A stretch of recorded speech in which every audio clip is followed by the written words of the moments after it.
Uyghur हकूक़ के groups कसीरल कौमी कॉरपोरेशनों जिन्होंने बीजिंग सरमाई ओलंपिक्स की सरपरस्ती करने पर हामी भरी है, पर इस ओलंपिक को बॉयकॉट करने पर जोर दे रहे हैं।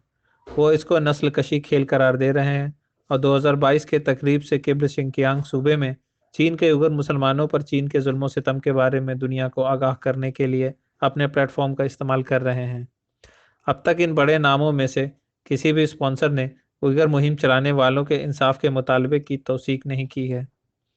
मुबसरीन का कहना है कि इसकी वजह यह है कि कंपनियों ने अभी तक सियासी दबाव को महसूस नहीं किया है, लेकिन जैसे जैसे वो खेल शुरू होने के करीब आएंगे वो ये दबाव महसूस करना शुरू करेंगे।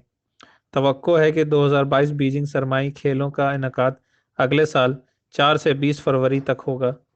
मुबसरीन का कहना है कि हर कंपनी सियासी मुजाहिरों की हालत और बॉयकॉट की हालत का जायजा ले रही है। इस मरहले पर चीन के इंसानी हकूक़ के मसले के गिर्द बैनुल अक़वामी हंगामा आराई भी शुरू हो रही है।